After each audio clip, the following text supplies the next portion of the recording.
भारत के नए मुख्य न्यायाधीश सीजेआई। तो दोस्तों, भारत के नए मुख्य न्यायाधीश का शपथ ग्रहण हो चुका है। तो इसी के बारे में अभी हम लोग देखेंगे कि भारत के नया जो है सीजेआई कौन बनाए गए हैं, यानी new chief justice of India कौन बने हैं। इसके बारे में हम लोग जानकारी को देखेंगे और यह करंट अफेयर्स है, तो आप लोगों को इसके बारे में जानकारी को ध्यान में रखना है। और हो सकता है यह क्वेश्चन पूछ लिया जाए तो ये वेरी इंपॉर्टेंट भी हो जाता है। तो चलिए हम लोग बात करते हैं कि new chief justice of India यानी कि न्यू सीजेआई कौन बनाए गए हैं।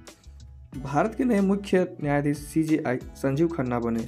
तो दोस्तों, यहाँ पे जो है भारत के नए चीफ जस्टिस बनाए गए हैं संजीव खन्ना। तो ये नाम को ध्यान रखना है, संजीव खन्ना बने हैं। इनको शपथ राष्ट्रपति श्रीमती द्रौपदी मुर्मू ने दिलाए।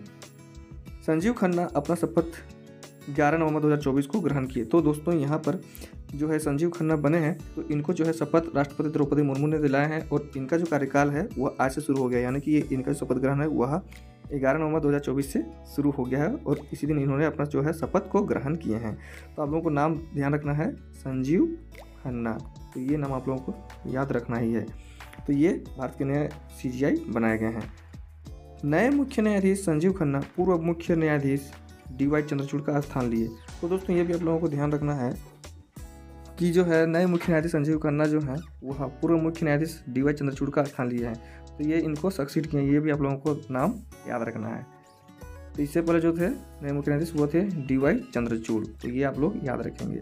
अब दोस्तों, जो वेरी इंपॉर्टेंट है, जहाँ से क्वेश्चन पूछे जा सकते हैं, वो यह है कि नए सीजेआई संजीव खन्ना भारत के 51वें मुख्य न्यायाधीश बने। तो भारत के 51 यानी कि 51 नंबर के जो हैं मुख्य न्यायाधीश सीजेआई बने हैं संजीव खन्ना। तो ये आप लोगों को याद रखना, ये वेरी इंपॉर्टेंट है। तो ये आप लोग याद रखेंगे। 51वें नंबर के नए मुख्य न्यायाधीश कौन बने हैं सुप्रीम कोर्ट भारत के, तो ये भी आप लोग याद रखेंगे, संजीव खन्ना बने हैं। अब दोस्तों, इसके बारे में थोड़ी सी और जानकारी को देख लेते हैं। संजीव खन्ना का कार्यकाल आज से 6 महीने तक रहेगा, यानी कि 13 मई 2025 तक इनका कार्यकाल है, यानी कि 6 महीने तक ये भारत के नए सीजेआई बने रहेंगे, यानी कि सुप्रीम कोर्ट के ये चीफ जस्टिस बने रहेंगे। आप लोग ये भी थोड़ा सा ध्यान रखेंगे। अब दोस्तों, यहाँ पे कुछ जानकारी को हम लोग देखते हैं जो कि इंपॉर्टेंट है, यहाँ से भी क्वेश्चन पूछे जाते हैं। तो भारतीय संविधान के अनुच्छेद 124 के खंड 2 के तहत सीजेआई और अन्य न्यायाधीशों की नियुक्ति भारत के राष्ट्रपति द्वारा किया जाता है। चीफ जस्टिस का कार्यकाल 65 वर्ष तक की आयु तक होती है। तो दोस्तों, यहाँ पे है जो कि पॉलिटिकल साइंस से रिलेटेड है, यहाँ से भी क्वेश्चन पूछे जाते हैं यहाँ से। तो भारतीय संविधान का जो अनुच्छेद है 124 यानी 124, उसी का जो है खंड 2 है, उसी के तहत में नए सीजेआई यानी कि नया चीफ जस्टिस ऑफ इंडिया और साथ में सुप्रीम कोर्ट का अन्य जो है न्यायाधीश होते हैं उनकी नियुक्ति भारत के राष्ट्रपति के द्वारा किया जाता है। तो ये भी वेरी इंपॉर्टेंट है कि राष्ट्रपति के द्वारा जो है नियुक्ति किया जाता है सीजेआई और अन्य न्यायाधीशों का। वो अनुच्छेद कितना में है, तो वह 124 में है। तो ये भी आप लोग याद रखेंगे।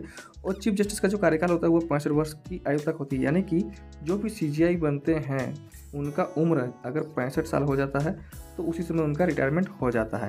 तो 65 साल की उम्र तक जो है मुख्य न्यायाधीश रहते हैं, उनका कार्यकाल होता है। तो ये भी आप लोग याद रखेंगे। तो यहाँ पे जो है वेरी इंपॉर्टेंट है कि भारतीय संविधान का अनुच्छेद 124 वो कहता है सीजेआई के बारे में, उसका नियुक्ति के बारे में। और इसके अलावा में आप लोगों को ध्यान रखना है कि भारत के जो है 91वें नंबर के जो नए मुख्य न्यायाधीश बने, नया सीजेआई बने, वह संजीव खन्ना बने। तो ये आप लोग याद रखेंगे। तो यहाँ पे जो है सबसे ज़्यादा इंपॉर्टेंट चीज़ है कि new chief justice of India जो बने हैं वह संजीव खन्ना बने। तो ये नाम आप लोग याद रखेंगे।